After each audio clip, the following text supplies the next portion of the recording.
The Ringmasters return, not just the name of the tournament, but also the state of the game, as here we are on Sunday. Day number 2, we're going to wrap it all up here. If you guys missed yesterday, a day full of chaos and consternation for all of the teams. Ultrism and Sun Phoenix to start off the broadcast all the way up until 8 p.m. tonight. And Sun Phoenix, we got to see a different variation of Overwatch yesterday.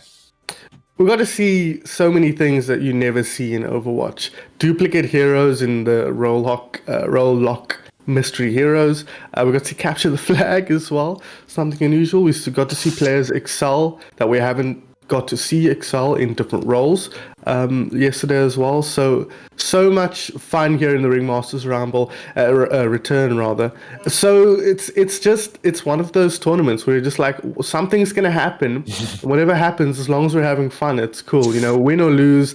Sometimes RNG's gonna be on your side, and you're gonna get the hero you're the best at in mystery heroes, and you're gonna dominate. Sometimes you're just gonna get a bunch of heroes that don't synergize, or you're gonna play a mode you've never played before, and it's not gonna go your way. But that's the fun of this tournament. You know, you never quite know what you're going to get on the day. Yeah, I mean, that's the whole point. If you guys don't know what this whole thing's about, it really is a low-key, super fun, relaxed tournament.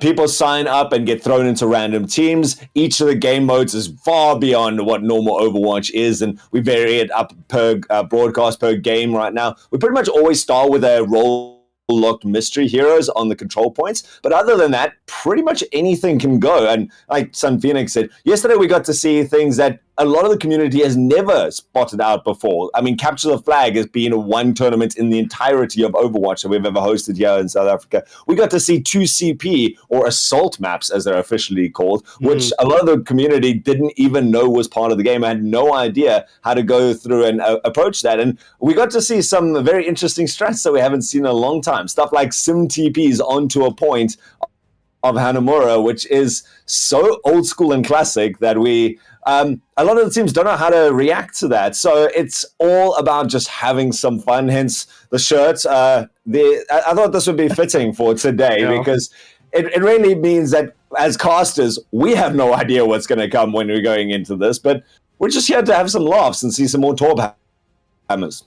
Yeah, and it's like I said, it's fun to see the players and what they can do differently, how they approach the game in a different way, and players we don't see on certain roles excelling. You know, we saw Fable on his famous Life Weaver yesterday excelling, and usually we associate him with the Tracer and the hit scan, dominating on that. We got to see new players. Maywaku jumps out at me as a player who excelled on alongside his brother on the hit scan heroes. And we've got players who excelled in a way we haven't seen before, like Phoenix Joe's on the tank, right? Really excellent on the Winston in that series, that final series, looking really solid. And it's been awesome to see all these players doing different things, excelling in different ways, and having to adapt to the chaos that comes with all these different wildcards. I like that you say that. My favorite hero to see off-rolling, and he did so well, it was Lixodian, of course, our fellow caster from yesterday. And I mean, he puts himself out as a casual Sojourn player, but he did remarkably well. And I'm just saying this because yesterday I gave a little bit of shade there, and I'd still show lots of love. So this is absolutely unbiased in every way possible. But yeah, you're right. That's the thing about Overwatch. You kind of get locked into these specific roles. We get locked into meta compositions. We see the same teams over and over dominating in any of the serious tournaments that we have. And so now this throws it all out the window, and it's one of the friendliest places for new players in the scene to come and join, try out, make some new friends, find a new home for themselves, or just get to know each other a little bit better. So we hope that you guys in Twitch and YouTube chat are already excited and looking forward to today. But in terms of the structure, what we're going to be doing, we've got an upper bracket, we got a lower bracket, typical double brackets format. We're going to be starting in the upper bracket with Comic Relief versus Fortune Smellers. Again, the name's coming out here. Yeah. And Comic Relief we got to see in that the second game yesterday alongside Lix, myself. Lam Oros and Blue were up there. Blue was doing a phenomenal job in the mystery heroes. He managed to pick up a Cassidy, one of his favorite heroes, and just dominated that. Jinxie was playing remarkably well on that tank role. And then Air and Potato, yes, that's how you apparently pronounce that, Potato 5001, with a solid backline to bring up that support line. Yeah, a team with 4 players we're quite familiar with if you've been watching Overwatch over the last couple of years. Limers has been around for a while. Blue, relatively new to the scene, but I think he's won a Pride Cup as well, and that kind of pushed him into the competitive scene, as is what we hope to see from tournaments like this. Jinxie has been around forever, in and out of the community, plays a lot of different roles. I've seen her on DPS, I've seen her on tank, I think I've seen her on support as well in the past. And then P5001, your resident Lucio main, every team's got to have at least one. And he is theirs. Air, a player I'm not at all familiar with, so looking forward to what they can bring to the table. And then on the other side, Fortune Smellers. Freaking love it. Absolutely love it. Great. A team, again, that we get to see a lot of players that we know, but in different roles. Stalker, for example, taking up DPS, where he's so well known for that tank role, and instead hands off the reins to Super BH, someone that I know, that I love, one of my ex-students that has now made their way from the humble beginnings of Thomas Moore's personal team at the high school level into the pro scene, has been dominating on that role. So excited to see him. But very aggressive player that we're going to have to see if SG Flops and Long Live Pain can back them up. BLX taking up the standard role on DPS, though, is certainly a great person to rely on to dish out that damage.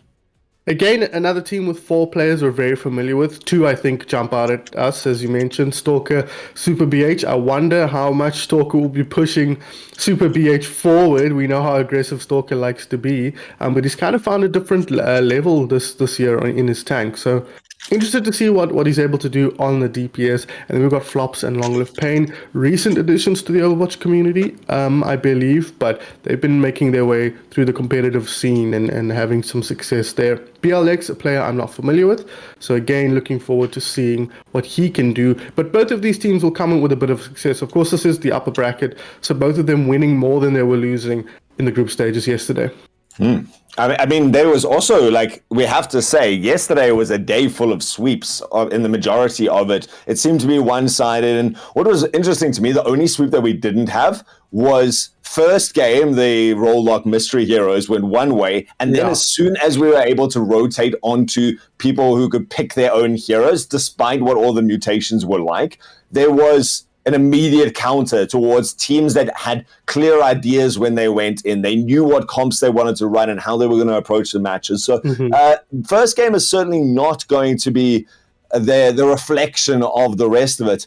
In terms of game modes for today, we are going to be starting on Oasis Control for the Mystery Heroes, but the rest of it now changes up a little bit. Yesterday we had 2 game modes for each of the maps that we could then swap between for map 2 and 4 and 3 and 6. Those were identical and they were kind of set in place. For today, however, we have 4 different game modes that the losing team is going to have the option of choosing between, either choosing the map or the game mode. For this first game, Big Chungus, available for picking, is all the Overwatch heroes are much bigger. Boops Galore for the Lucio main sends people flying when you start to smack them around. Capture the Flag returns. Again, that one was quite a one-sided affair for the teams who know how to play it. And then Overwatch Slasher, all melee damage is increased. Yeah, interesting. I'd love to know what the meta for picking map game modes is, because like none of these are like obvious. Oh, this is we can really excel at this. So I'm it's gonna be super interesting. I don't think you pick map. That feels like such a lame thing to do, right? Pick the game mode and see where it takes you. But it's an important point you raise. That first map doesn't tell us that much about how the series is going to go. If one team dominates, it can be so dependent on what heroes you get when for your specific set of 5 players.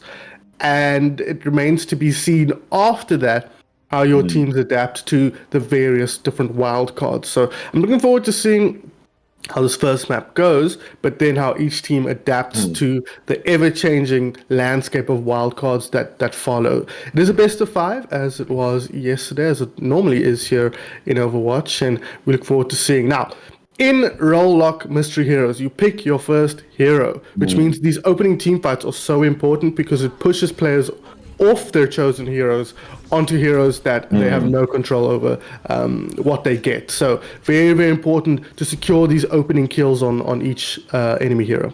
Yeah, and we saw that impact. There are people who like never actually die if they get a good run at the beginning. So certainly everyone going to be prioritizing their lives. The booms from the side already. We see Potato come out there, but doesn't manage to actually confirm any of the kills with that. Instead, Long Live Pain going to be the first claim and immediately traded out. In fact, kills are bound for both of these sides as they contest for this high ground. It is such a nice opening pick, and there we go. As you say, now everyone going to be forced into difficult situations. Stalker gets taken out there, and everyone being skirting with and playing with gravity at the end, but managing to get back. None of those were environmental kills, but it is Comic Relief that managed to take that first fight. And most importantly, they get to stay on the heroes that they really wanted to. Jinxie on this reset at the beginning. BTS fan, an interesting selection now from the RNG gods, sends him onto the Widowmaker. Let's see if he can get any sort of purchase out of this. Thankfully for him, Widowmaker not the most complicated hero in the world, as we see Jinxie dropping up. I quite like the Orisa pick to open up there if you're going to go that way. The Golden will keep you safe from any potential strife getting sent off the map, and it allows you to just kind of stand there, output a ton of damage, and kind of win that neutral fight. Pulse Bomb, well, Kurugari reincarnated, but Stalker waddles on backwards into it and hits the deck instead. And we'll see what he gets next. BTS fan, kind of happy. And that's another thing we kind of have to think about. Maybe it's better just to die if you're not getting value on your hero. We kind of talked about that yesterday with Phoenix Cheers on the Doomfist. But yeah, there's a meta game to be played here. Yeah, if you're not comfortable on your hero, don't try and force it. Just go risky, see whatever you can to exacerbate it for your team, and then get out and onto something better. On the other side, Jinxie now and Super BH both picking up the Orisa. We've seen this last so long, and Jinxie again using that aggression to go forward and claim the kill onto BLX. Has got the remake now, sends it out long, and only manages to claim the immortality field as a result of it. We're going to get straight back into that mech. Now needs to be careful and get back towards the team and that healing, but does well and straight away back into the action, forcing Fortune Smellers, who managed to get a little bit of percentage ticking up, but the rest are, this is a Torbjorn in a wrong place. Stalker maybe not comfortable on that hero and looking for the reset. Or maybe doing what he needs to do to get onto the next hero, right? That's what we were talking about. If you're not comfortable on the hero, get in there and make something happen or die. They do have the Orbital Ray here. Lime Oros now on the Venture will get taken down, but Super BH on the Reinhardt. This is about as good as the pick. It might be worth it not dying here if you're not going to win this round, because you keep the hero going into the next one. So if you're comfortable on the Rhine, but what am I talking about? It's all about winning the team fight, and that's what they've got done here. Pretty comfortably, it looks like. Fortune Smilers. I mean, it's Super BH. You're telling me this guy is ever not going to play as aggressively as possible? He comes in there and he's built up that Earth Shatter. This is a pivotal ultimate for him. Stops that shot and throws out the Earth Shatter. Unfortunately, everyone tucks him behind the corner. Now he's isolated, has to throw up that shield and try to back out into the waiting arms of BTS. But he still continues to go. He's got that double kill for now, and he's charged forward optimistically. He's again isolated and going to be upset to give away one of his favorite characters. But it is Fortune Smellers. They're still in control of the point. Now with Lam Oros and his tank binds, that opens up the space for Comic Relief. And remember, they only need a single more point tick over. I don't know if anyone's going to be able to contest. Now's what you talk about, where two of these players actually want to give away their hero to contest. It looks like it's not even going to matter here. A good May wall from BTS fan. Going on to the May at a point where, again, we speak about how sometimes it's just about luck of the draw, RNG. May was the perfect hero to get there with Super BH playing the way he was. It just kind of meant we saw him multiple times get cut off from his team and eventually got punished for that. And that led to a pretty easy recap for Comic Relief. But they looked the better of the two teams there. And it all came down to that opening team fight, I think, winning that out. Delaying the chaos of getting your heroes randomized, I think really helped them settle nicely. And then the other thing is Jinxie got onto the Diva as well. She is a very solid Diva player, a hero she's very comfortable with, and we saw that with how she was able to get value in the enemy backline. So a lot of things going the way of Comic Relief, but that's kind of what happens in Role Lock Mystery Heroes. Exactly. I think Diva is always, for any player, going to be an exceptional switch onto it, and you're very lucky. It's such a versatile hero, able to chase down kills, and Jinxie going to do that straight away, charging into the back line, chasing one around, and claims that first kill on the Freya of BLX, and now they can try and contest for this high ground. once more, just isolating targets, chasing down the Lucio, and decides, no, that's too mobile and not involved in the scrap, means that I can go and pressure out 2 players and leave that to the rest of my team. SG Flops was eventually claimed down by their counterpart of Potato and Stalker going to fall afterwards. Once more, Comic Relief taking a great first fight, and they've got such a nice team comp to back it up. The tracking from Limo Ross is on point to be able to claim that extra, and it's up to Super BH. Short-lived for the world. They're going to have to swap it up as they get a whole new, brand new, fresh team comp. Yep, unfortunate for them because I think Super BH is quite fond of the Sigma. At least that's the hero he was hovering on, but he goes on to the Diva. Not a hero I associate him with, but as you mentioned, a hero with a lot of potential power in this kind of game mode. Jinxie's still on her own Diva, and we see how important it is to have your tank on a hero that they can express themselves on. But as I say that, she goes down. Didn't even realize she was demeched there, but that's the end of the Diva for Jinxie. And it couldn't have come at a worse time with Stalker on this Pharaoh. He's now got all the space in the world, and with the mobility to get back towards the team and the awareness of this means it's going to be a hard task to get rid of that aerial flyer. And the Lifeweaver finally actually gets a grip that you need, but into the rest of the team is not exactly where you'd want them to be, because now they can back up the rest of the supports, and the Lifeweaver on the smallest sliver of HP takes the pedal to the sky, gets back to a nice safe spot, and you've still got both of your supports here. The hack comes out, and eventually as both teams trade out the Ana Maywall to create some nice sightlines, or at least to block the sightlines as Jinxie force onto the hazard, taking that aggressive angle. Not sure how much experience they have on it, but taking too much damage, and obviously not a well-practiced hero, or at least just a well-counted out with BLX on the Sombra, going to be an absolute nuisance for everyone. And the remake kill attempt comes out there, and there's the EMP built up. BLX gives their life for it. There are going to be some nice counter kills coming out the other way. And actually not. BLX, they don't find anything into this. Air, the only one taken out on the Zenyatta. Limoros is such a nice spot here on the Ash, though. Sends in the Bob on one side, kills and throws in damage from the other. And that means Comic Relief maintain this possession, and they look to be doing this 0 to 100, and they will, in fact, take this game 2-0 with real no contention. Damn, that was as dominant as you'll see in this game mode. They never looked like actually getting back in there, Fortune Smilers.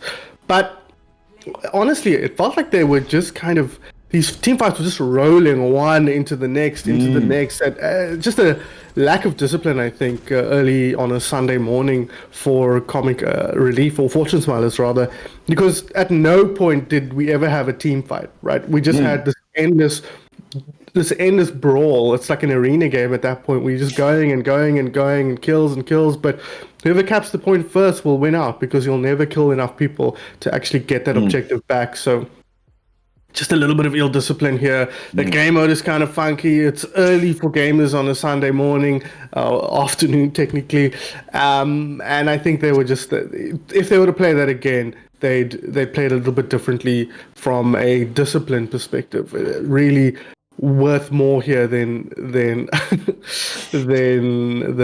any issue with player rosters or hero picks.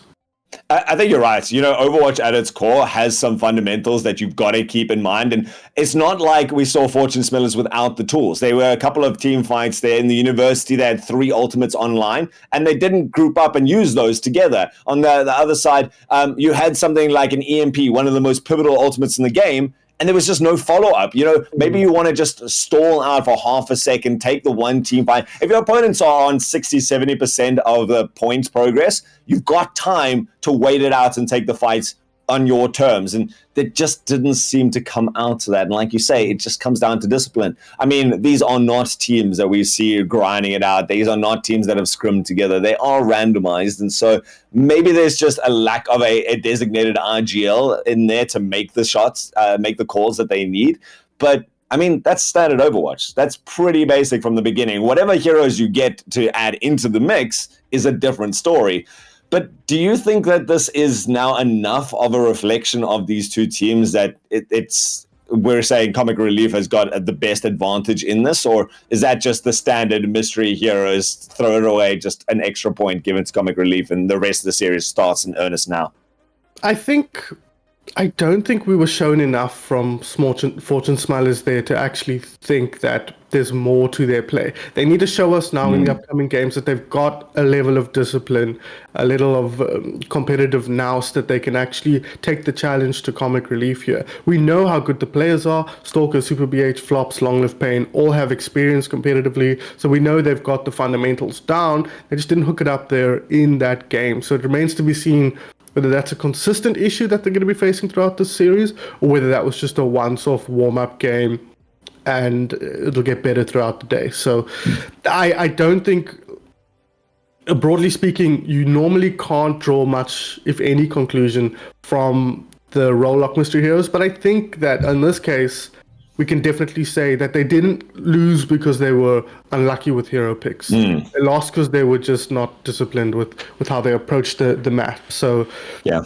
that can improve, but it's also a bit more worrying than if they just got the wrong heroes at the wrong time.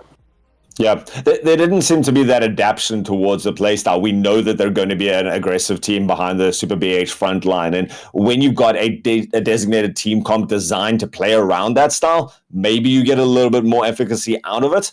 But when you are not in that place, when you don't have those heroes that you want to play like that, the skill really comes into now, can we really afford to play the steam train style mentality of we're going to run forward into them? And it just wasn't that at the end of the day. The big question now, the very interesting one for us, is Fortune Smellers does have the map/game mode pick, and like you said, picking map would kind of be weird. Certainly going to give that up. But which of them do we go through? A quick run through if you guys have just joined through again, instead of having set game modes for these next couple of matches. There are 4 in the pool for them to choose from. We got a big chungus where everyone's a little bit bigger. Poops galore, as the name implies. Everyone goes flying when you get some sort of impact. Capture the flag, return to the old as we always see it, and then Overwatch Slasher, and that one being the melee damage. I'm very interested to see that one because any team that has something like a Junker Queen on their lineup would definitely prioritize that, assuming that their opponents don't know how to use it either. And certainly when I think of Fortune Smellers and Super BH, especially, he is a prevalent Junker Queen player, so I would not be surprised to see them pick that up. We'll have to see. Of course, they're still waiting up, so they're taking a while to select this next. Well, they've picked Overwatch Slasher, so it is that extra melee damage. And the hero you're forgetting about, Altruism Junker Queen's fine, right? But she uses her shotgun for most. Reinhardt, though, he doesn't have many options, right? So he's going to get a lot of extra value from that. Winston, another one who during his ultimate, he's going to get a lot of value. Just talking about tanks here. Obviously, heroes like Genji and stuff, kind of minimally. As much as we think of Genji as ninja with a sword, the sword only comes out once every minute and a half, 2 minutes. So he's already doing so much damage with that. Unless it's a one shot, it doesn't really change the dynamic that much, I suspect. But there's other heroes. It is worth noting as well, Venture, not available to be picked. Just too overpowered, basically. The team with the better Venture would win every time, and that's not really fun for anybody. That hero is already a nightmare to deal with. So having her do extra drill damage on top of the extra drill damage that she already did in basic Overwatch is a bit too overbearing. So Venture not able to be picked, but everyone else will do extra damage with their melee, either their melee ability or their melee attacks. And we go to Dorado, a place where High Ground, of course, dominates. I've really enjoyed it since the reworks to it to allow more access for everyone to get up there, so we can see that. I would like now that you point out Reinhardt, this map actually allows you to just bring out the Lucio comp and speed your Reinhardt around, contesting everywhere, pushing people alive. And for me now, it's all going to be about the kiting ability of both these teams, the footsie battle on who determines where that front line is and who wants to initiate the fight. And knowing Super BH, he's probably almost always going to be the one doing that. So a very interesting point right now. I'm interested as in terms of like heroes you would not expect to see here at all. Obviously, something like your long range damage as your Widowmakers, etc. They're not going to be able to utilize it. But do you think that it means that there's no place for those characters? No, I think you broadly speaking play the best comp. You just give slightly bigger emphasis to heroes who benefit from the wild card, this particular wild card. My actual question is though, there are some abilities that you're like they operate like melee abilities in some ways, but not in others. So I'm looking at heroes like Ramatra, right? Is Right. Nemesis form melee or not melee? It's got to 'Cause be it melee. can't be reflected, and it isn't eaten by Diva Matrix, but it has range associated with it, right? It's So got I to don't be, yeah. know. But Brig makes a lot of sense. I'm Interesting, yeah. surprised both teams are not running Brig, and neither team really leveraging that extra melee damage in the tank line. Of course, we did mention the Primal Rage here from Jinxie. She'll get value out of that, but that's another one that only comes out once every 1.5 minutes, 2 minutes. But I didn't think about Genji. Melee is a huge part of his combo, actually. So Yeah. it makes a lot of sense here to be running the Genji and Lime Oros. Quite adept on that hero. Both teams, in fact, going to be bringing that to bear. Indeed, and like you say, is their ability to go in and then just get the punch. Super BH actually going to utilize that punch on a Wrecking Ball, not a character that we gave any sort of credence towards in this game mode. But I'm very interested as to BLX and Oh my whether he's God, just that's a doing lot this of for the damage. BM. But that is a lot of damage. That's a lot I'm of interested. damage. Do we have production an idea of exactly how much this is boosted up? Because Super BH is working. It's Okay. only 150%. It's an extra 50% per melee. That's a lot of damage. I mean, they're normally what 30 damage per melee for most characters. So Now you're asking questions. I have no idea. there we go. Twitch chat. I There's just know your what homework for the day. Yeah, I just know what it feels like when you're meleeing or getting meleeed, but it doesn't feel like that. It feels like people are just getting absolutely smoked by every melee here, and you kind of have to change up how you play here. We see Jinxie on the front line. Finally, they'll take down Super BH. And again, I feel like this, but oh my god, people are just exploding. You don't realize how much damage melee is a part of your combo. And we can see now people are just disappearing at half HP. It's very interesting right now as to whether it is the fact of this game mode, because Comic Relief, they've come in with a cheesy composition, but it seems like Potato is so far away from the action on the Brig, you're not utilizing that completely. And Fortune Smeller is just doing such work with their mobile team comp, and Super BH again taking aggressive positions constantly. It means that he can go in, get out, and just create space. And this is where you would expect someone like Potato to utilize the Brig. That's an entire job, is to mitigate the ball's impact into this, while Jinxie has the space to go onto the front line with Lime Oros. But one on the back line just evaporates. Jinxie going to store out the payload for a bit here. Fortune Smellers, they're coming onto a lot of ultimates. Comic Relief with their own, and here it's going to be a game, a real choice. Oh my god. Geez, Stalker. This is not a hero I typically associate with Stalker, but he's doing work on it. Yeah, absolutely. Whip shot, another one. Is that melee or not melee? It feels melee, but who knows, right?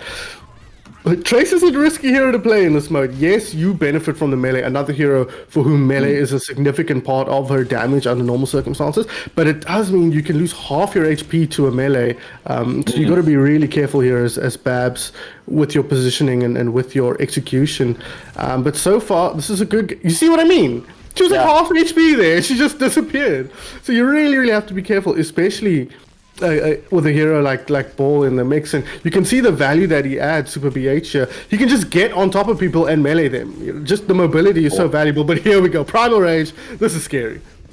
I mean, completely everyone avoiding for them for now, and it doesn't seem to be doing all that much towards the turret, but takes towards the sky, chasing down the Genji, but doesn't really land any big punches. On the other side, he's created the consternation. Stalker pulls out the blade, but gets almost nothing from it, as everyone else in his team was already down, and this leaves Comic Relief in a great position, pulling out 4 more ultimates that they need into this fight. They got 4 on the other side to contest with.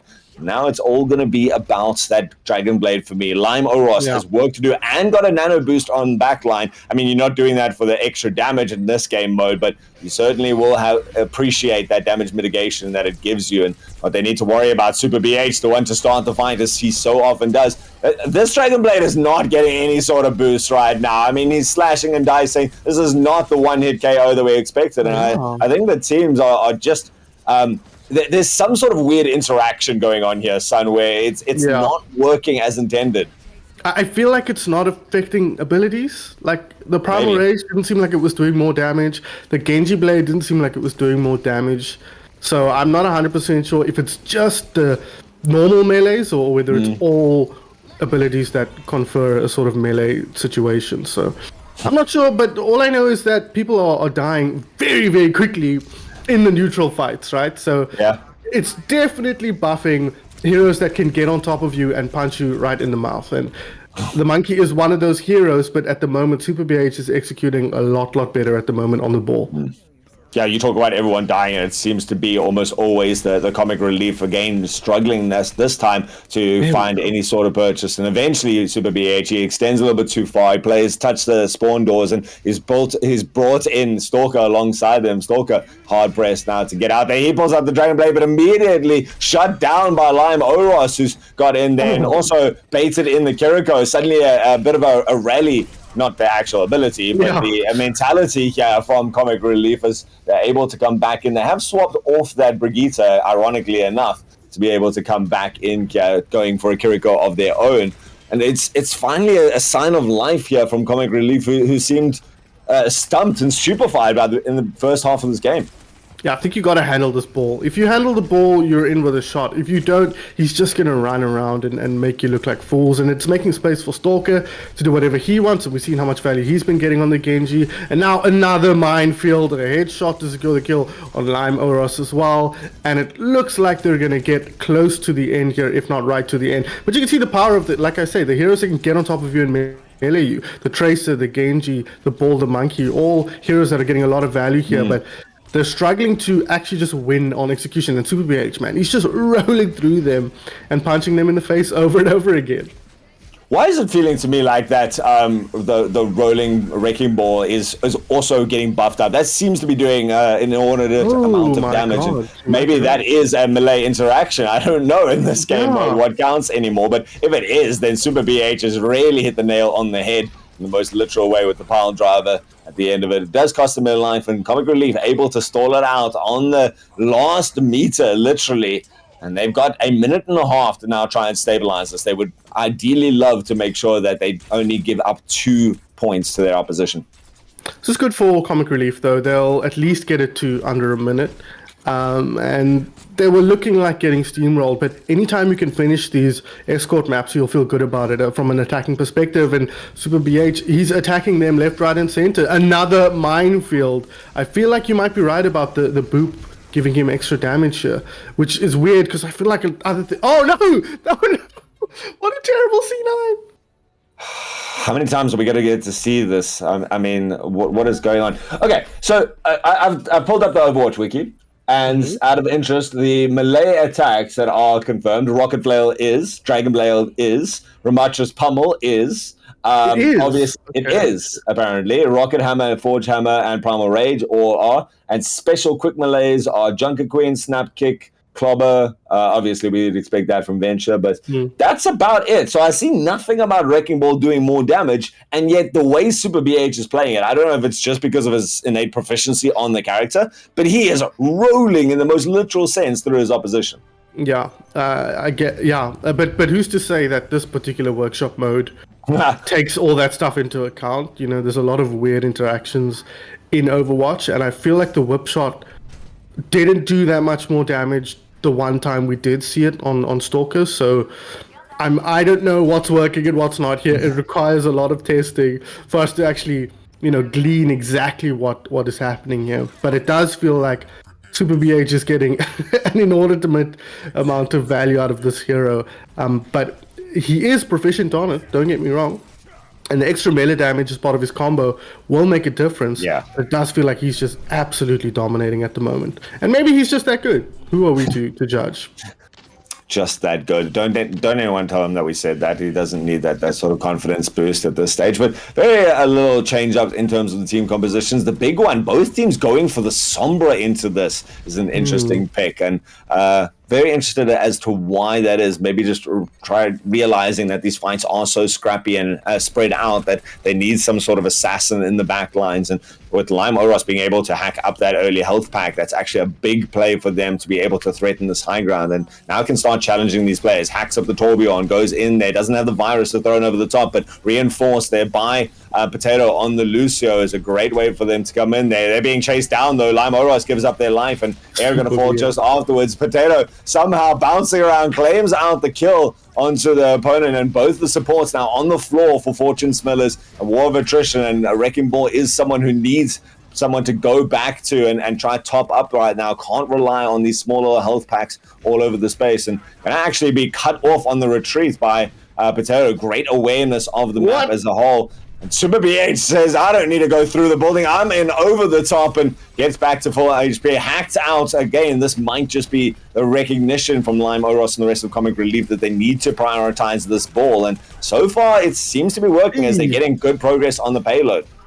They do take him down now. Both players losing tanks, but Lime Oros, he'll drop in the meantime as well. The Torb is a fighting pick because you so seldomly actually get to get value out of the melee. So it's kind of just a normal neutral pick at this stage. But now he'll come in, Molten Core going, and the hammer is out, I'm sure. But there's a lot of melee damage coming out of the way. But here's the power of the ball back in. Minefield at the ready, popped. There goes Lime Oros. He just rejoined the fight and he's taken down again. The hack is good though, and that'll secure the kill onto Superb H. And that'll be the first point cap. Oh, I hate that you call him that, but it totally makes sense at the end of that. On the other side, Potato really finding their stride across every surface in the game and gets out with 8 HP, dodging and swerving as only a Lucio can, and straight away back into the action, lands that melee at the end of it, and is really doing a lot of work to stop this ball in their tracks. And Super BH finding little purchase in this game as Comic Relief again find their way through. Yeah. And they confirm the ball. It's a great late stagger. And in fact, the Dragon Blade going to be committed here onto the Kiriko. Again, that should be doing so much more damage if that was buffed feels like it, right? But I mean, that was like 3 slashes for a Kiriko. That should be max 2. I think it is 2. I think he missed one. The second one. The HP was on like a sliver at the end of that. I'm gonna have to disagree. It's very easy to miss the slashes. Review that VOD. Someone in Twitch chats confirm that I'm right, please. But anyway, it definitely feels like it should be one-shotting people almost with the amount of damage it does. But here's the Kitsune rush. They're trying to keep everybody healthy, up and good. P5001 is just doing Lucio things in the backline there, but they have lost Jinxie in the meantime, and now the Molten Core. That doesn't do melee damage, but it doesn't matter because there's plenty of damage being put out from the rest of the team. Are we sure it doesn't do melee with this game mode? Are we very sure? A person just simply could not know. Okay, coming back in, Comic Relief. Their big win condition right now has to be the Sombra EMP, and they've isolated the ball at the beginning. The Sombra is paying off dividends in these team fights and looks to go aggressive right now. Might not even need it into this fight. Spots out everyone waiting below and decides to just go in the old-fashioned way. It does take a lot of damage, but has the teammates behind them as Stalker tries to slice and dice on the background, but Fruit Ninja deserves to only be on a tablet as it has no place here in Overwatch. And Comic Relief instead going to hold on to the EMP, instead invest the beat into this to keep everyone alive and well and continue to win out these almost neutral fights. Super BH is back into this. There's the EMP as the Wrecking Ball comes back in and immediately isolates and kills them. We see the Primal Rage again going in there and doesn't manage to claim anything. The Lucio just a little bit too elusive. With such great play coming out from Long Live Pain. And eventually going to go down. Yeah, but it strikes so much. And well, thankfully for Comic Relief, they managed to cap that point, and there was enough space that the rest of the team could win out the fight without their main tank. Yeah, they capped that point nicely though, so they'll get going towards the third point. 3.5 minutes left on the clock. A minute their opponents were left with. Oh my god, P5001. Again, the power of a hero that can just get in, punch, and get out. Playing the Lucio so aggressively here, but it's working for his team for the time being.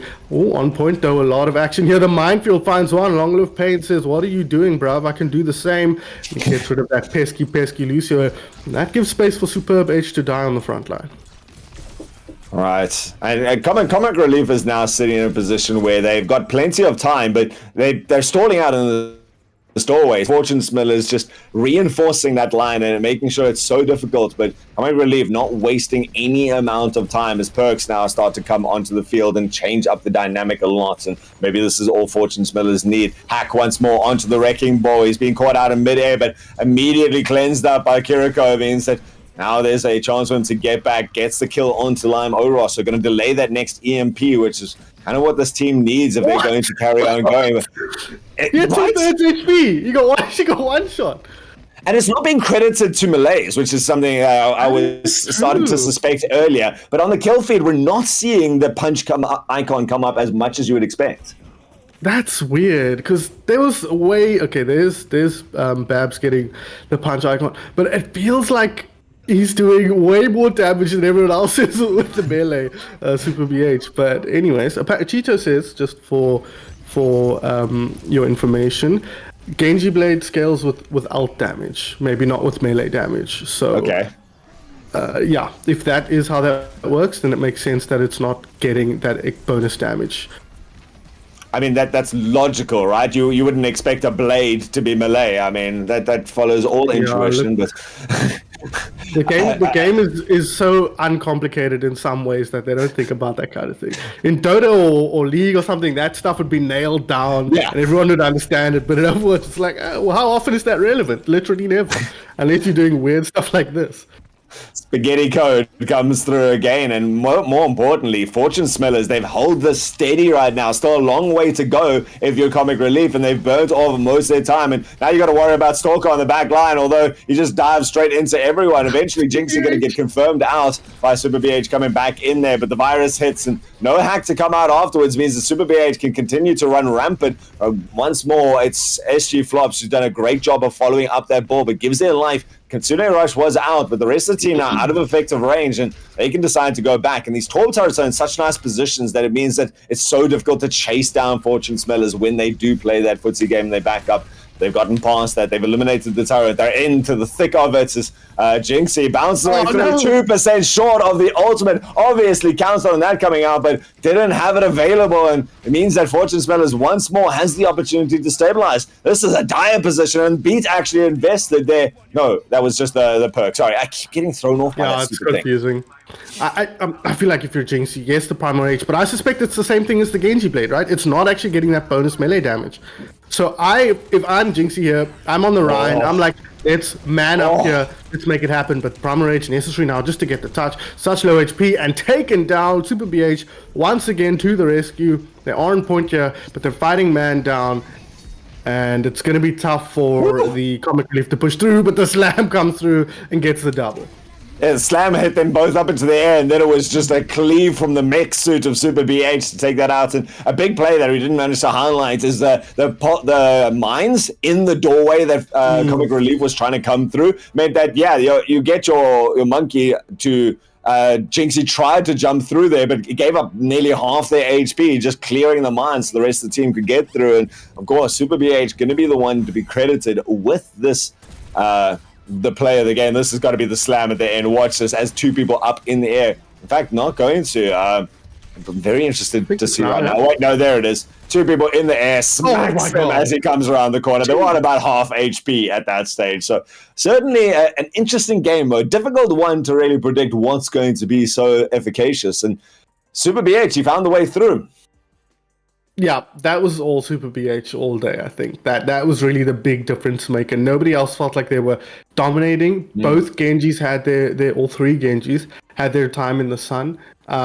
Babs looked good on the Tracer, but the fact that Super BH was just able to get in the backline and smack people around like that was pretty much tickets for the enemy team. So good work from the main tank player. Strange game mode. The rules are weird and inconsistent. I think that's an Overwatch thing, not really necessarily a workshop code thing. But yeah, kind of hard to predict. But I think if you're watching that as other teams, if this mode comes up again, a ball feels like a must pick, right? If you're capable of playing it, it feels like you've really got to play that hero in that mode. Unless you pick the Rhine. Again, I wanted to see the Rhine. I was hoping somebody would go for that and see what it can actually get done. But both teams, again, I feel like you do want to play a hero for whom melee is a part of their normal combo. It pushes your kill potential, your one-shot kill potential up drastically, which is why I think the heroes like the Sombra make a lot of sense, because you're like, I can get on top of you, melee, gun, melee, virus, you're probably dead very, very easily in that situation. But it's hard when you've got a Wrecking Ball literally demolishing your backline like that. Yeah, your Sombra almost has to play defensively for when Super BH comes in. Yeah. Once you got that confirmed kill, then you can go and obviously exacerbate it with the combo that you're talking about. But it definitely seemed that all of those fights were very chaotic. They were so spread out, and that's where the Wrecking Ball really shines, is you just isolate one or two targets and you're able to pick them off sequentially. Someone that we didn't mention that I would be very interested to see the interactions with, that kind of plays into the similar sort of play style, is the Doomfist. Surely the Doomfist Rocket Punch, surely that comes out as a melee attack. And I mean, if you can start playing almost old school DPS Doomfist, where a single punch into a wall knocks one of the squishies out, surely?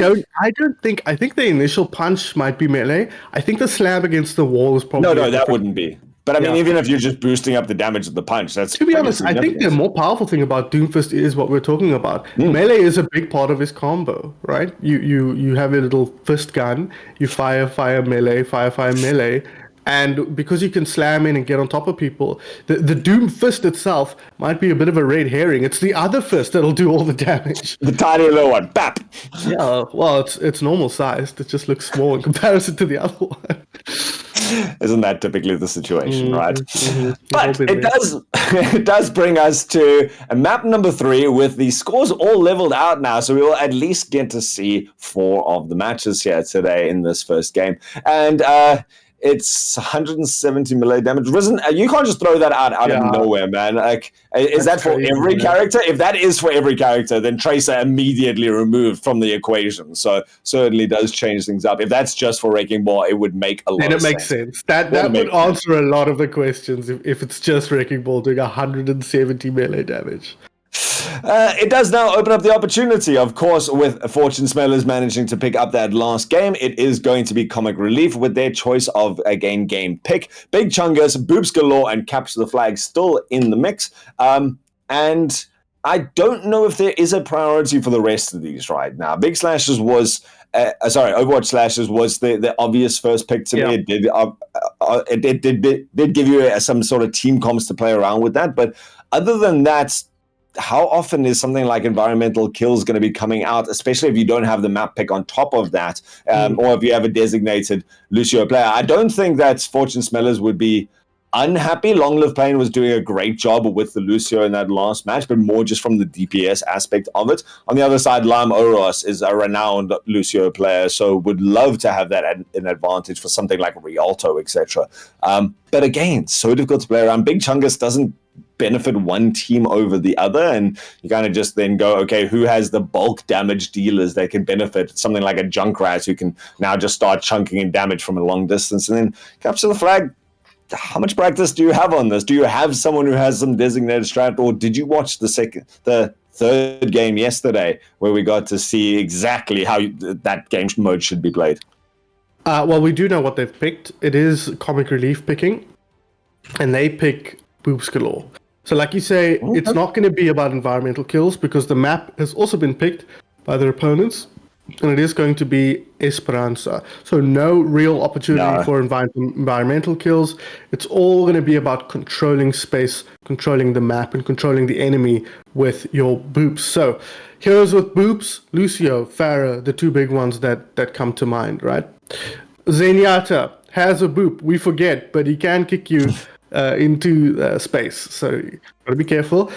Other heroes that are interesting, Rhine, Diva, right? Heroes that can charge through you and boop in a way you might not be expecting. And then it might be as much about the heroes that can take advantage of that. So you might be worth picking up some of those hit scans, or your Sojourn, your Ashe, who can take advantage of heroes slowly flying through the air and picking them off. But again, I think it's... Oh my god, it just occurred to me that the Wrecking Ball is still a huge flipping problem. Yeah. So that was also clicking over. You might see another Super BH masterclass here. And this is the thing, is you're not looking for people to be knocked off the map, as you say, but I don't think that the boops will boost up the pile driver knock up specifically. So. But certainly rolling through a team, sending everyone scattering, means that it's difficult to play a shield in front of everyone when they're all going to be sent outside of the range of that shield. It means that you now have to you open up the opportunity for something like a Sombra or a Tracer or a Genji to now pick off the guy who's suddenly 10 meters away from the rest of the squad on the sideline. So Super BH going to be happy with this one, I'm pretty sure, and I would not be surprised to see it. It is a pretty good Wrecking Ball map with all the verticality and the buildings around, so, and it does allow both on attack and defense to play that more in and out style. I mean, that first bridge area, I think about if you're attacking, is one that can be a little bit difficult to try and charge through, but Wrecking Ball has no problem. He can make the entire team turn around and face him as he goes to threaten the point. So very interesting. I do have to also say Lime Oros, I falsely accredited to the Lucio player. That was, of course, Potato, and he was sublime on that pick. So credit where credit's due.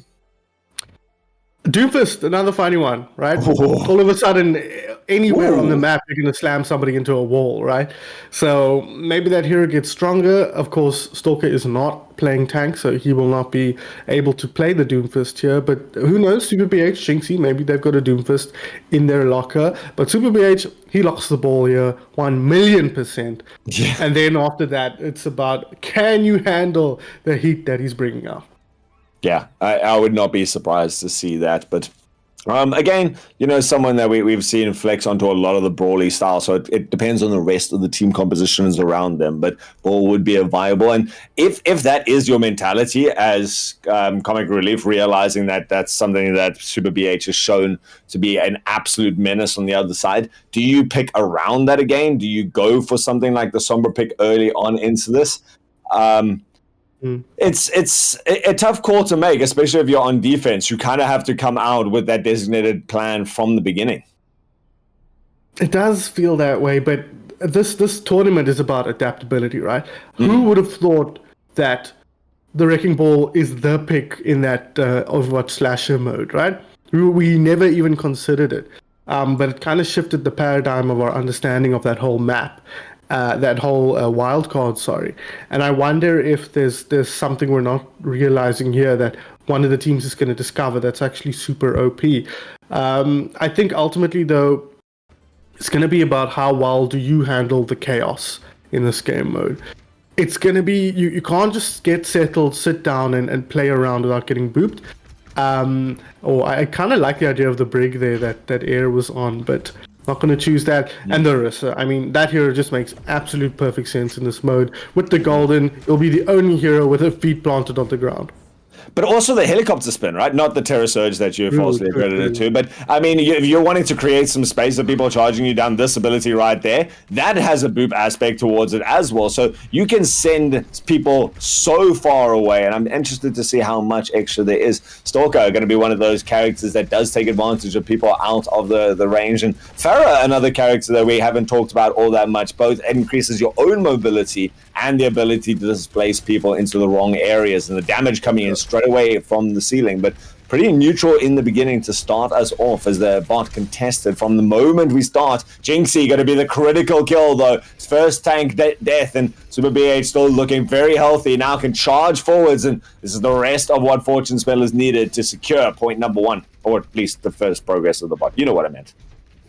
Interesting that both teams are not so much worried about securing boops, more about how do we mitigate the effect of them, right? Both tanks going for the Orisa, which is really about keeping yourself stable and planted here. A lot of flyers in the game who are not overly affected by boops. And you've got things like Torb with the Torb turret. He's not going to be too worried about getting booped around. And it's a struggle to actually use the boops to secure kills here. There's the boop, but oh my god, sends him all the way back to his team. I think he's going to be happy with that, actually. Yeah. It was a little bit overextended and enjoys the free ride down to Cape Town, but now has to turn the attention. That's such a nice bowler coming out from Stalker. Pins Potato to the wall and confirms that kill afterwards. He was just a little bit too far out now. Orisa standing toe-to-toe. There goes the boop the other way, and Super BH stands strong, returns the favor. Now with the Kitsune Rush to back it up, and there was the Pulse Bomb from the other side, mitigated to the large extent, but it's not enough to deter Fortune Spellers as they keep going forwards. Super BH once more requiring every investment from his team, throws the Terror Surge around the corner, and I think just pulled them a little bit out of position as once more it is a BTS fan on the Sparrow trying to do something from the back line, but it is the first checkpoint secured here for Fortune Smellers.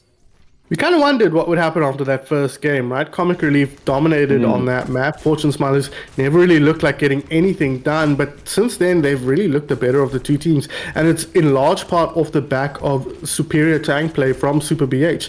He's just looked so good at taking space when he needs to, playing space when he needs to, and dominating the game if he's given the opportunity. Terra Surge available here now for Jinxie, looking for targets in the backline, not finding anything, but there we go.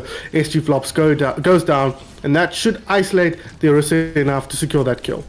Yeah, that was exactly the right play by Jinx. He charges forward with the intention and splits up the team, and then hesitates for a second and then recalculates. He goes, okay, what is the priority right now? Do I carry on chasing towards the backline, or do we just take advantage of these two players who are isolated on the side, and makes the better call? Manages to get those two down. So the first couple of meters now starts to track up here.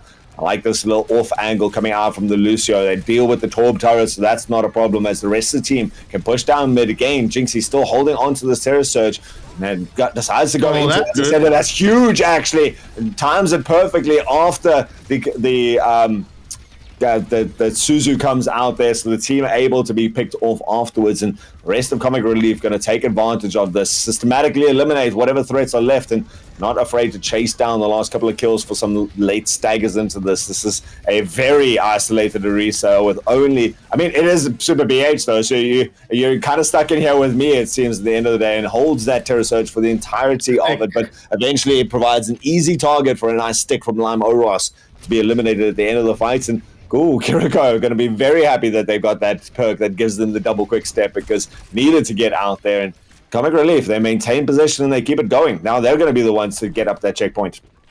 They've got it now, and they're moving towards a lead as well. This is very, very important for them to actually get on the front foot now. There we go. Oh, the robot is not an enemy, Stalker. Don't be rude, please. Oh my God, Juno not realizing it now. She's a prime target. Good work from Stalker, but he'll pay with his life. I don't know if that was a worth trade, but with the limited healing, you can see the effect that has. Immediately, Jinxie drops down. BTS fan now under pressure here, has to back out, but will get tracked down by Super BH once again. They did claim the lead though, and that is absolutely critical in this game mode. Yeah, 5 minutes, still plenty of time for the reversal of fortunes, but Fortune Smeller is going to be happy with that. And again, Super BH leads the charge, able to track down even the elusive Lucio. And I mean, it's an interesting play there. I don't know how I felt about that from Stalk at the beginning, but there's a reason why he's far better at this game than I am. I would have thought the priority of throwing the bowler into the grouped up enemies and securing 3 or 4 of them, but he selects the exact right target, confirms it, even giving up their life for it. It was that mitigation of healing that you talked about. So now the healing going to be on the side of Comic Relief, drops in that orbital ray early into the fight and keeps everyone topped up. And with everyone kind of taking these little off angles and tiny corridors, Fortune Smellers eventually get systematically picked off and eliminated. Lime Oros tracking down the Tourbillon, and great isolational fights coming out from Comic Relief. Interesting Terra Surge here. You didn't get much value out of that, I wouldn't think. Super BH will hit the deck here. This is kind of a nice palette cleanser, Altruism, because the wild card is not that relevant. So it's kind of a case of more just normal Overwatch fundamentals, execution, winning team fights, all that good stuff. The wild card is not having a huge impact on how teams are playing the game. I think the biggest effect it has is that we've got 2 Orissas in the game, which you don't see that often in Overwatch these days. So it's kind of nice just to be like, okay, remember what normal Overwatch looks like? It's this. To the largest extent, right? We haven't actually seen the boops. They haven't been as evident and prominent as we would expect, but it does come down to, again, the individual plays right now, the choicing and the timing of each of these plays, and stuff like the tracking. Lime Oros doing a great job of hunting down the Lucio. Eventually does claim him at the end of that, and so big picks coming out as both Freyas also go down, but it's the double support deaths here from the side of Fortune Spillers that's going to really cost them as quite a substantial lead now being built up by Comic Relief, and they've got lots of resources to exacerbate this if they need. Yeah, 3 and a bit minutes left on the clock, so still plenty of time to bring this back, but every centimeter they gain on the side of Comic Relief makes it twice as hard for Fortune Smilers to get back across the map, and it's getting to the point now where it's going to be 2 or 3 kills, team fights, sorry, that they'd have to win to get back on parity with Comic Relief. Well, that's fight number 1 done. Very good job from them, and they managed to keep a whole lot of ultimates as well. Fortune Smilers still have the sound barrier, still have the bowler shot, but they are fighting into sound barrier and bowler shot on the other team. but here's the bonus shot. Doesn't hit anything though, unfortunately. But he'll take down the Tracer. Great work from Stalker to secure the kill on Limoros, who's been looking very, very scary on the Tracer. It was a worthwhile bowler to throw in there. If you could have picked up both of those mobile characters, it would have given you such a nice advantage into the rest of this. But Stalker is obviously well practiced on the newest hero to Overwatch too, because I mean he's taking aggressive angles. That's a great stick. What an awesome stick! Lime Oros again shows that he's highly proficient on this mobile damage dealer from the UK, and I mean, taking out their counterpart means that you've now got a little bit more space. You don't have to worry about being too tapped in the head, and gives the space now as well for BTS, who can be uncontested from range, and is doing so much work with that. Takes out a couple. Oros there to confirm some kills, and again, BTS, both these players have got the awareness of the limits of this character to such a good extent. Yeah, impressive stuff here. The DPS stepping up in a big way in this game for Comic Relief. Lime Morris's tracking has been so good on the Tracer. Struggled a bit right at the beginning. There was a moment when he was shooting the Lucio up on the wall and not hitting anything. But once he found his rhythm, he's been a real menace in the backline, and that pulse bomb kind of typical of that. They've got a few ultimates to work with here, both teams. The Sound Barrier is still available. P5001, he'll find the opening kill on Stalker once again, and it's getting to a bit of a disastrous situation now for the defending team here. Fortune Smilers losing this team fight, losing player after player, and they might just get full capture. And you talked about the return to classic Overwatch. This is a good indication, for Comic Relief, because I mean that's a great Terror Surge. Actually, we talk about this being so normally an ineffectual ultimate, but it just isolates them for so long, gives all the time for them to get up. And this is what I was talking about: is Comic Relief. They cycled ultimates so well. There was a stage where they had 4 of them, and they didn't decide to drop any of them when they lost the team fight. They held them all, and then just invested as much as was needed, never panic altered, and I mean they managed to not just win this, but with quite a convincing victory at the end. It was the first half was completely out of their hands, but they rallied so nicely and just carried on going time and time again. And actually, I mean, in push, we don't often get to see it completed all the way to the other side of the map, and this time there was actually stuff in reserve that they could have pulled on if they needed to. And that was in spite of the fact that they lost the checkpoint on the other side of the map as well. So very unusual push map, but it seems like once Limoros got on top of their characters, they looked unstoppable. Key kills at critical moments, and that kind of spelt the end of Fortune Smeller's attempt at winning that push map. So really, really impressive stuff from them, and kind of disappointing, I think, if you're a Fortune Smilers fan. They never really found that rhythm again. And again, it was just about losing characters at the wrong time. Stalker getting picked off early on a couple of occasions. That pulse bomb we saw, putting pressure on them on 1 or 2 occasions. Healers getting killed as well. That kind of isolated Super BH on the front line meant that they just ended up getting dominated in those last couple of team fights. But at the end of it all, still a good back and forth match. A lot of opportunities for each team to find value and to push their way across towards the other side. And it looked for a long time like it was going to be that total momentum shift that we saw in that final game yesterday, where the team that wins the first map never looks like winning anything else ever again. But on this occasion rather, it's a much more back and forth affair. And I like to see that, right? It wasn't just that single map that looked in contention by both teams. It's the series as a whole now, and it does open up again. I think the choice of modes is going to be slightly less impactful coming out there. We still have Big Chungus and Capture the Flag. I kind of am starting to feel like if either team really wanted Capture the Flag, they would have picked it up by now. But so we'll see if that's the deciding one at the end of it while we're in for a bit of a treat.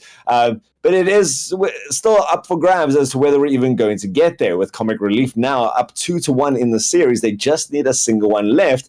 And Big Chungus offers some very interesting opportunities. I mean, the fact that both teams went for the Freya is a character that would love to have some big, juicy hitboxes to take on there. I mean, we've seen both teams also running something like the Torbjorn with those little Cheetos across the map. Those are, you would love to also have. You're not relying on these pinpoint accuracy characters for either squad, so they both would benefit, and I think there's going to be a lot of prioritization in terms of we've got to play that natural cover a lot more carefully from now on. Yeah, I think there's so many different ways that this would affect the game. You think of a hero like Reaper, who excels Ooh, against yeah. big targets, right? But he himself becomes a big target.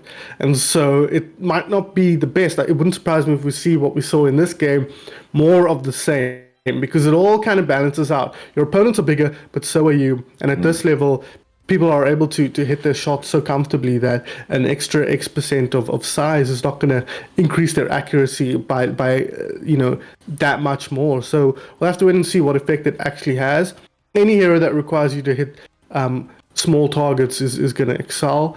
And so you'd think a hero like your Widowmakers, your Ashes, your Sojourns might get more value with bigger heads to click. But again, there's so much that goes into this. I wonder what we're going to see out of the tanks here.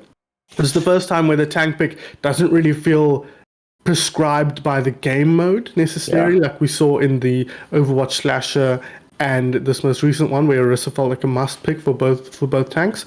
I'm interested to see what effect it has. Do you go for tanks that benefit from bigger targets, something like your Junker Queen, where it makes sense that you can get more value out of your shotgun? Or maybe you just go for what you were going to play anyways, and you pick your Wrecking Ball or whatever you want and dominate that way. I think it's going to be very interesting depending on what we see on the maps. But we do actually all academic, right? to At the end of the capture day. the flag map, right? And I wonder how many people watched Stage Hazard's play Capture the Flag yesterday, because that was the template of how you play that map, and they executed it to perfection, about as short as a map can get, because they got those 3 caps done quick, fast.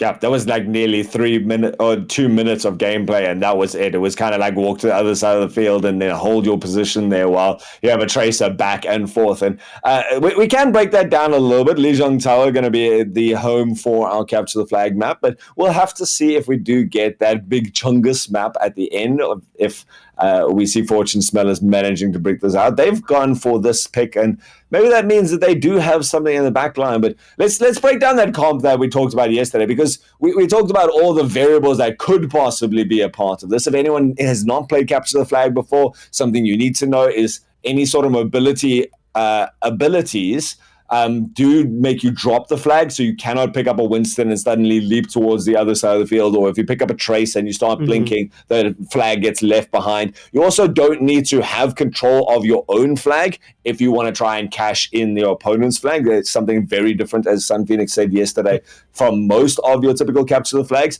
But the big team comp, the Bastion, the D.Va, the Orisa, the Bastion, the D.Va, the Tracer, and basically anything else that you want to keep that solid front line. Yeah, that was the comp we saw work yesterday. We don't have enough experience in this mode to say that is the comp, right? But that is definitely a comp that was run very, very well yesterday. And basically what you do is you put the D.Va near the flag, the enemy flag, you pressure them back, and you stick the Bastion somewhere else to cover a different angle to prevent your backline from getting put under pressure. And then you just blink the Tracer onto the flag and block her so she can run her way out. And once she gets past your own backline, she's home free, because the Bastion is covering a different angle, so you can't just go around the enemy team, and the D.Va and the rest of the squad are in front of, between the Tracer and the enemy team. So she just kind of, once she gets through your front line, your back line, she's home free to just cap the flag. Man, this flag asset just breaks me every time. It's terrible. This Microsoft Paint's looking... Put a logo on there or something. Come on, guys. So much investment there by the Blizzard development team there to prioritize it. But instead, we go for a team comp that neither of us was predicting, although Jinxie going to be offering a similar sort of role on that Orisa. Just kind of hold the line. Lime Ora is going to have some space to go in there. Stalker going to be offering a certain amount of kill potential there, but also the similar sort of like get in, grab the flag, and start running home. Both teams going for the Lucio, while the Lucio themselves can't do all the wall bounces, etc. to be able to carry the flag. It certainly gives your team the speed boost that they need. In fact, it is going to be a quick grab out here, and it is going to be Potato going to be going through there. Nope, he left it behind. He left it behind. I don't think he's realized this, because as soon as you touch that wall, you've lost it, and actually is now trying to make tracks and gets back at no points. What happened? What happened, Brent? It's a glitch. The flag got left behind. No, you put your skate on the wall instead of the floor, and that was it. The flag jettisoned itself from your body and was left behind. And Fortune Smellers will be thanking their lucky stars because that was a guaranteed cap. But that's what happens in this game mode. You don't know the rules perfectly. Small interactions like that. We don't have experience in this mode, but you gotta just get used to it. But I like the Zarya pick so much, especially going up against the Orisa. You can just hold space, get aggressive, and pound the Orisa, and there we go. Jinxie taken down, the laser beam too strong, and the flag now opened up. If you pop bubble here, I presume you drop the flag, right? Who knows? This is Ringmaster's return. Who knows? I assume if we put on a teammate. No, who's you don't. So, yeah. Sick. Okay, this is a great flag carrier.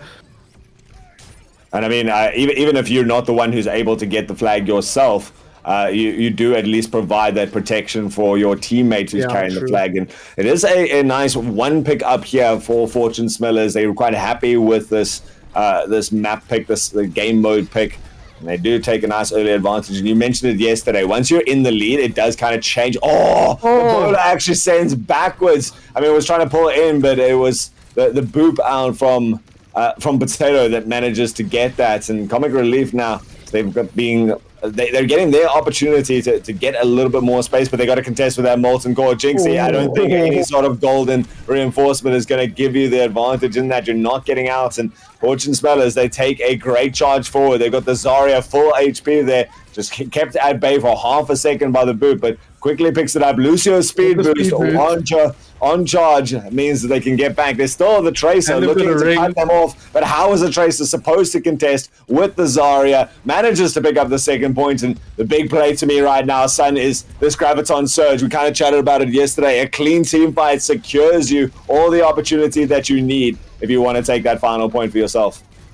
Yeah, we spoke about it, as you say, yesterday. Oh, Tectonic Overcharge here, not able to find any targets, will rotate main and secure the kill on the Lucio. This might be game once again, a totally different way than what we saw yesterday, but domination nonetheless. You just put your big meat shield, your tank on the front line, even the boops don't drop the flag here, and that will begin a quick 3-0 win here for Fortune Smellers, taking us to a game 5. Oh man, a different mentality, like you say, but how are you supposed to stop a Zarya when they got 2 bubbles and infinite HPs at that stage? You're not worried about a Tracer lingering in your backline, because that is something we talked about. When you're sending your Tracer alone back to capture the flag, anyone who can cut that off is really nice. And combined with the Torbjorn, I mean, Torbjorn, quite an obvious pick into this game mode. You got a turret that can kind of protect your side of the map, but also shut down any sort of progress from your opponents with something like a Molten Core. Just absolutely reverse the tempo right there at the end, and the entire team playing as a single unit, moving back and forth. The distances aren't that much that you can actually win a team fight and make progress down to the other side. And we can start to see why Fortune Smellers, they picked up this game mode with full confidence, and they've secured themselves game number 5. It really comes down to winning team fights, though. That is all it was about. You get that team fight when you can't be stopped. The enemy spawns behind the flag, so if you get the flag, you're in front of them. And if you've got speed boost and you've got ring, they'll never catch you. So if you lose a team fight in the middle of the map, it seems like a guarantee that you're going to lose a point there. So it's a mode of winning team fights, especially if you win them clean without losing any players of your own. There's no hope in hell of getting back in. It might be a weakness of the map. It might be worth putting the spawn in front of the flag or alongside the flags, so that it doesn't feel like when you lose that team fight, it's like, cool, well, what do we do about the next flag now? Because half the fun of this game mode is that stopping the enemy from getting the flag and actually using it. And it's part of why it's hard to make it work in Overwatch, because in other games without heroes and roles, there's always that 1v1 opportunity. So if I'm roaching in their backline, their flag gets picked up, I get told where the flag carrier is, I can rotate towards the flag carrier and I can secure that kill because we are the same, right? You are a Spartan, I am a Spartan, we have the same opportunity to secure kills. If I'm a Tracer and you're a Zarya, there's not much I can do, unfortunately, especially if there's like 4 of you and you've got speed boost. It's like okay, it's just about whoever caps the flag. I was going to say that they'll be ruining not capping that first flag on P5001, but I would never ended up mattering anyways. But keep an eye for that, lose your players. You are sick with the flag in theory, but in practice, you are as good as any other hero once you've got that flag. Yeah, and one of the big differences that you do have to recognize here is, like you say, contesting the flag after it's been picked up is such a big part of this game mode. These maps are so small. If you compare this to something like Halo or something like Quake from the old good boomer shooters, as you like to call them, there was big maps. The guy was tracking that thing for like 2 minutes to get back to his other side of the field. And here you got a short map and double mobility spells. I mean, this mode was introduced before Juno was added to the game. So maybe they didn't realize that now with those two together, you have basically about a 6-second run from one side to the other. You have a little bit of a breakaway. Even if you've still got your entire opponent team alive, 3 or 4 steps is all you need to really run away with that game. And so full advantage taken there by the Fortune Smellers, and very happy. Of course, that leaves only one mode left available. Big Chungus, all the theory crafting we did beforehand, these bigger hitbox, and it's all going to be decided on Eichenwald. I'm interested to see what we see here. I think a control style map, either your Flashpoint or a control map, could have been very interesting with this game mode as well, a more brawly style, but it's going to be, as ever, as it always is in Overwatch, about winning team fights. And I wonder how the teams are going to approach this particular game mode. Yes, bigger hitboxes and all that, but again, it's about winning team fights. I think Freya, as you mentioned, still going to be a key hero in this game mode. And any hero that can output a ton of damage. I feel like splash damage becomes less impactful, right? Because you'll have fewer heroes occupying the same space, in theory, because they're bigger, but I'm not actually sure how that actually works out. I must admit, there's a couple of heroes that I think about that don't often see presence in the meta, and when it comes to now your team compositions, we looked at it yesterday a little bit, where teams that don't have that sort of mentality, they pick wrong, and that kind of eliminates all your opportunities for the rest of it. The one that kind of springs to mind for me, especially on the defensive line, is Illari.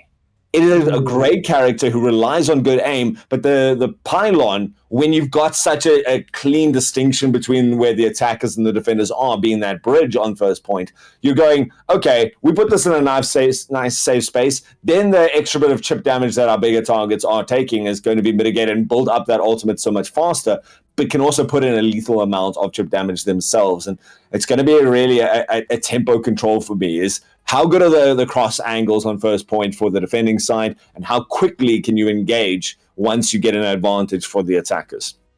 Yeah, and at the end of the day, that's just Overwatch, right? This is one of those modes where you're like, I don't know that it's going to make the world's biggest difference here because of the fact that it balances out so much. Every big target, if you pick Widowmaker, yes, you have bigger targets to shoot at, but you yourself become a much easier target to deal with. Again, we're not quite sure how much bigger. Are we talking you've got to crouch to get through doorways, or are we talking 5-10% bigger than normal? We're going to see. But that's going to be part of the fun of this mode as well, is just getting used to the different sizes of these heroes, and how they all interact with each other. I don't think it's going to be the most impactful we've seen today. I think Overwatch Slasher, as we assumed would be, was definitely the game mode that had the most impact on how the game was played. But we'll have to wait and see. Maybe there's something we're not thinking about. Like with Capture the Flag, the more we play that game, the more the issues with that mode become clear, and the more you have to think of how you solve those as a team. So it should be interesting to see what Big Chungus brings. For me, it's going to come down to two things. Damage mitigation, because it's too easy to get damage in, and then consistency of healing, I think, is going to be a big part of this. So either you need to try and make sure your eliminations are quick and clean, unlike Comic Relief are going through with the Widowmaker. It's impossible to heal up. But then on the other big old ball. That is a large wrecking ball. Because this also impacts collision. You talked about crouching through doorways. Super BH takes a moment to realize, hang on. Oh my God. Can you get out? I don't think he can. I don't think you can pick this hero. Wait, seriously? That would be kind of game breaking, but we're gonna have to see. Oh yeah, there he goes. Literally crouches to get out of the doorway.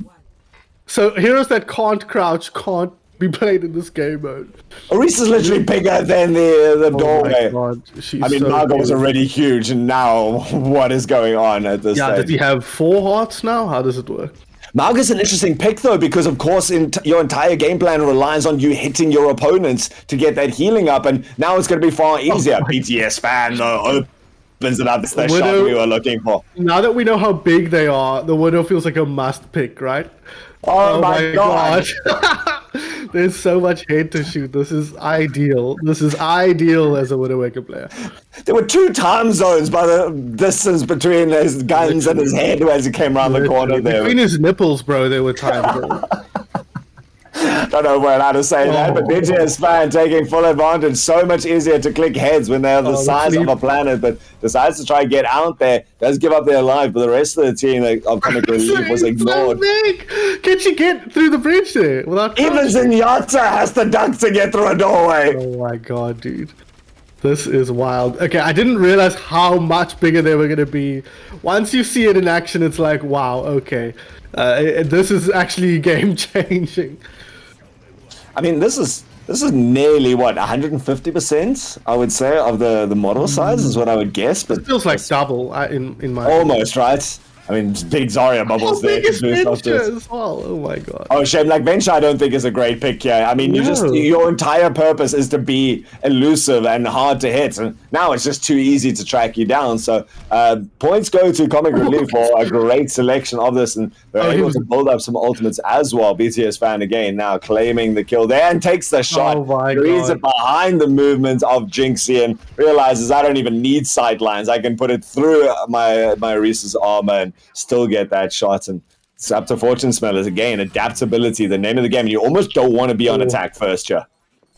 I mean, both teams have got to attack, right? So if they'd had the raw comp on defense, it would have been way worse. You would have lost so much space, and the enemy team would have known what to do on their own attack. But they just hit the right comp here, and Babs on the Widowmaker is the perfect pick here. They go for the Pharaoh, but this doesn't feel good either. This feels worse, right? I mean, it does at least give you another angle to try to come around, to take advantage. Oh, doesn't get the boop down to the low ground, so can't claim BTS off that. And it certainly is a nice pick here. It must be so much easier to heal your team when they're the size of a house. So literally, can you hit the side of a barn door? Nano Boost going to be available and immediately dropped onto the Pharaoh who can take advantage. Counted out by the Transcendence means that it has to retreat out, and, out of the range of the Terror Surge here. Means that no one going to be able to really take advantage of that, but it does at least push Fortune Smellers back towards their own line. And BTS fan, the shot onto Stalk in the air, all you need is a body shot because that's easy. He was already in complete cover. Oh my god, yeah. It feels like you pick heroes that benefit from aiming. They do pop the grab solo almost on BTS fan. Rez will come out on BLX, so this might be the opportunity they need to try and push through now.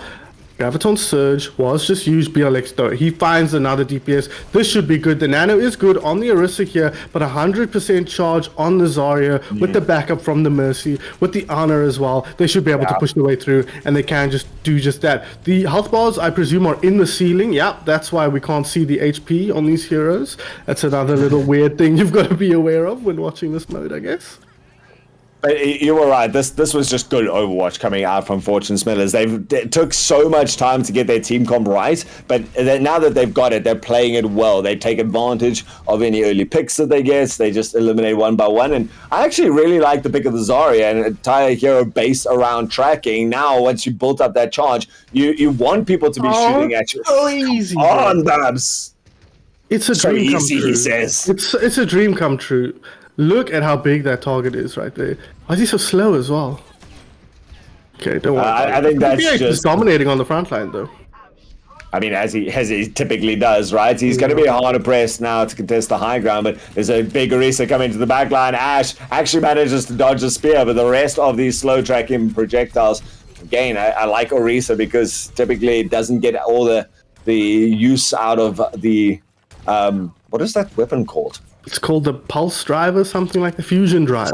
Fusion driver, there we go. Because I mean that's typically hard to hit the shots, but it does so much damage. Stalker over the top with the barrage and the movement gets slipped out. Oh my god, what a slip! No, he doesn't. He wakes up. No, he doesn't.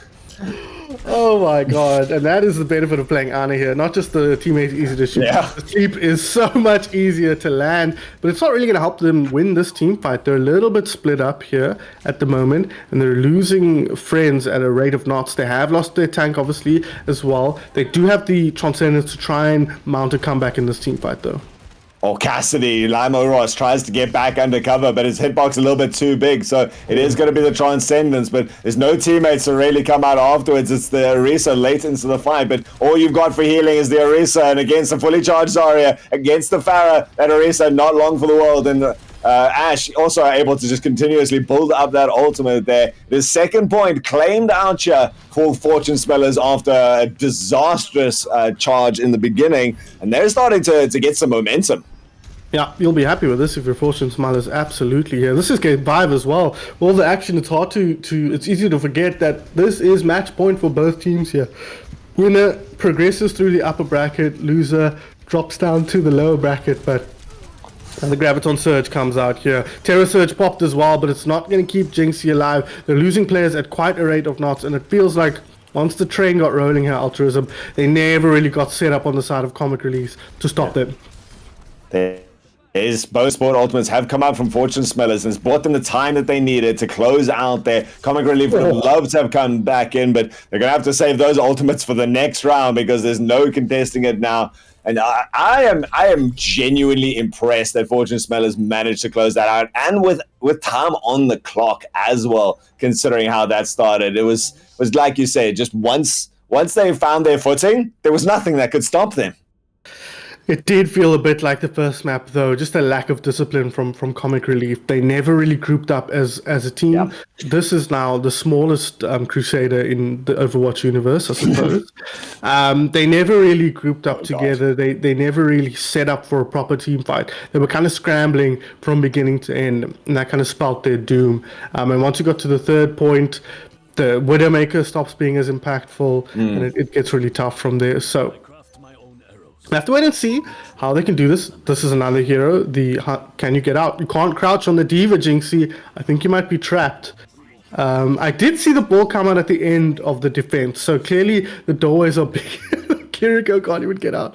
Can Ram? He can crouch. Yeah, Ram. I want to see someone pick up Reinhardt. I really want to see how tall Reinhardt is in this, and if he even can get out the doors. Look at this. He's stuck.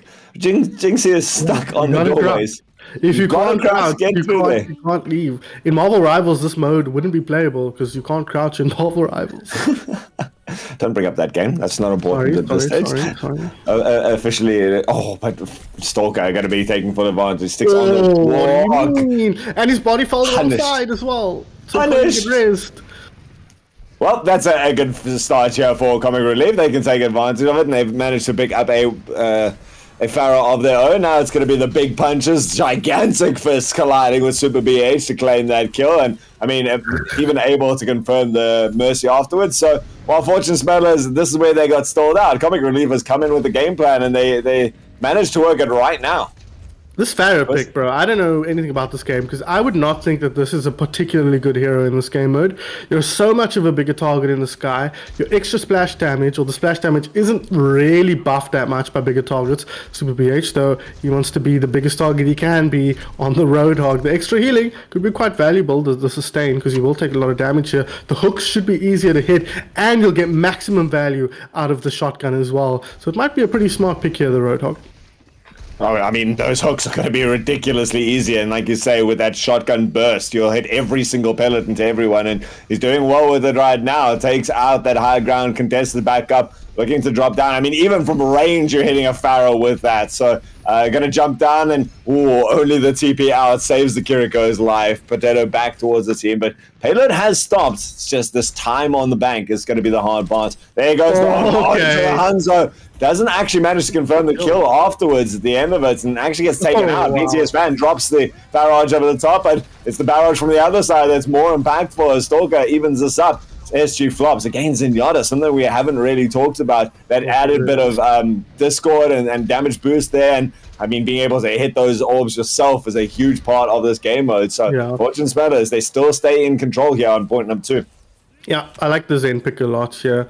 I think you get slightly less value out of your Transcendence because you can put fewer heroes in it, but the extra damage you can do because the fact that you can hit your shots a lot easier, he's probably getting a lot of value out of the volleys. But they're struggling now. They're kind of stuck here, Comic Relief, at the moment. Fortune Smilers have hit upon a comp that works well for them. The Roadhog, so far, so good. And I'm not a huge fan of the Ram in this game mode. Again, another hero that I feel like doesn't really benefit from the increased size of his opponents. Yeah, I mean, he's actually taller than his own shield right now, so Oh my God, it doesn't even add that much to it. Stalker with great footwork to get up and over. No one realizes that they're here, and the Roadhog is down in there. Even the whole hog is going to be able to get a lot of value now because you're hitting more of those pellets and just takes up that aggressive angle. Looks for the hook into the sky. How can you miss that, Super BH? Disappointing. Yo. Rude altruism, come on, have some respect, please. There's still a flying target in a big sky, so you can't feel too bad. Need to be careful here. Goes aggressive, doesn't find anything, but Super BH dropping very low, but he doesn't mind. Oh, they force out the Transcendence as well. That's not too bad. The hook is good. There you go, Alt. You can't complain for too long now. As eventually hits Babs with the hook and takes him down. The Rez looking to come through, but Super BH, he was tracking that from the start. Listen, he's my old student. I know how to get him motivated to do the best job. So apparently it's abuse right now. Wow. Not that I would have ever done that as a teacher. High school teacher, by the way. It's teenage boys, of course. You just give them a bit of positive motivation at the end of it. And it's working out for them. I mean, you cannot question my methods. He hits the second shot, the second hook onto the Pharaoh. It lands all the requisite pellets after that to be able to clean up a BTS fan. Optimistic hook, but nice and early there. Sends everyone scurrying back into their holes. Hanzo now picked up by both these squads, and I mean, that's a lot of hitboxes to aim for. Still has got this Dragon Strike and knows exactly where everyone is if he really wants to drop it down. But it's Stalker's ult that's going to make, again, a big difference maker. Barrage sends up so much damage. BLX on 10 HP. Eventually he gets picked up by the Mercy. But, I mean, this has changed the entire dynamic. Comic Relief have burned off half their time, and they're only halfway through point number 2. Yeah, they're going nowhere fast at the moment, unfortunately, and they do get that kill, but the Rez should be forthcoming. This is dangerous, but get away with it here. Long live Pain. The Dragon Strike comes through, not likely to find much value, but does make space on the high ground, and good movement from Long Live Pain will bring them back towards safety. Super BH once again finding value on the Roadhog, and that Roadhog's been such a clever pick, and that's been typical of this team so far. It seems like they've often been the ones to figure out what works best with the gimmick. Yeah, I mean, that's the entirety of the skill in this, and there's a reason why they are here in that. Stalker was waiting so patiently for that. But that's the entire gimmick of this tournament. It's your adaptability. How well do you know Overwatch, and how well can you adjust? Theory crafting is all well and good, but if it doesn't work out, what is plan B to D to F if you need it in this game mode? And Fortune Smithers has just had the diversity to be able to pull that out. Arisa picked up onto the high ground and then sent packing down to the low ground. Kiriko sent up and over the roof, and no one actually gets killed there, but a little bit of juggling act there does keep Fortune Smithers with their control up here.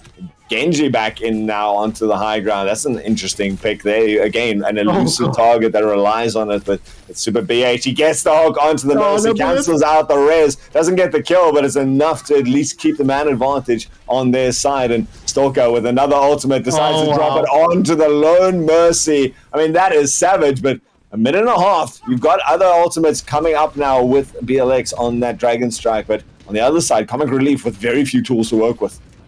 An expensive fight for both teams there. They committed like 3 ultis at the beginning of that team fight. Fortune Spiders for no value, but just in the neutral fight, they're getting all the kills they need to. Tracer, a hard hero to play in this game mode, you'd have to think, and not working out at the moment. P5001 goes down. Arisa, also not a hero that's going to struggle to find value here. Lucky not to get that eaten, but Jinxie turns on BLX and gets him down, but they're losing healers now. They're not dealing with the damage on the high ground, and Jinxie gets sent off the map as well. Super BH stepping up in this map.